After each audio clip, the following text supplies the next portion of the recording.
the home base for some angry young men who stalk railways between Toronto and Montreal. I first want to acknowledge and greet the Mississauga people on whose traditional lands we are meeting today, and the organizers of the symposium for the invitation to share some thoughts on reconciliation in Ontario. It's been a few years, about 20 in fact, since I was involved in working with First Nations in Ontario as an adult educator, community developer. I have, I think may have been mentioned, was co-director of research for the Royal Commission on Aboriginal Peoples, and subsequent to that was a research advisor to the Aboriginal Healing Foundation. Most recently, I was the Aboriginal voice on a panel updating and rewriting research ethics policy for the federal research agencies in Canada. Thinking about reconciliation pulls me into a kind of a time warp. Haven't we been here before? No. Because the charge to the Royal Commission from Chief Justice Dixon in 1991 was to investigate the evolution of the relationship among Aboriginal peoples, Indian, Inuit, and Métis, the Canadian government, and Canadian society as a whole.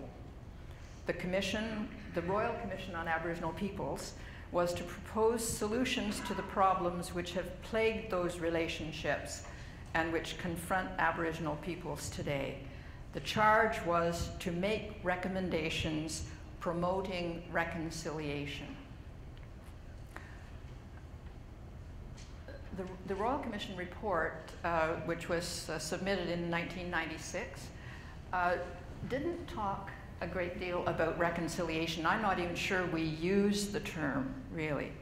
But the 5 volumes and 444 recommendations on every aspect of Aboriginal experience, the overarching theme was relationship.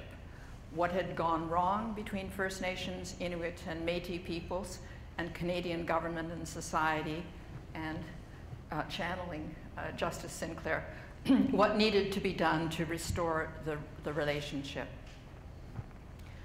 The principles of a renewed relationship were crystallized in 4 words. And as I sit here listening to each of the speakers, I was saying, channeling, because there is such a resonance of the same concepts. Maybe it's because we're all getting on in years.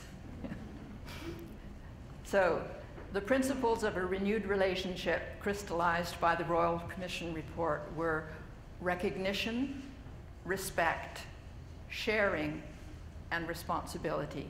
And in every case, the commissioners explained how these were shared values with mutual responsibilities and benefits. Recognition was that Aboriginal and non-Aboriginal people coexist on this land, and that First Nations, Inuit, and Métis peoples are peoples with rights deriving from prior occupancy.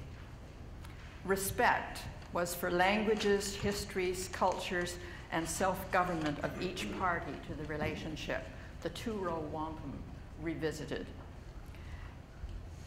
Sharing was of talents and resources for mutual benefit, and responsibility was for the well-being of one another and the land that supports us. And that's what the greeting, great peace. Greetings, cousin. May you enjoy great peace. That is at the core of the law and the philosophy and the everyday relations and the memory and the dreams of the Mohawk people. But if we're pushed to the wall, we can be cannibals and very, very nasty as well.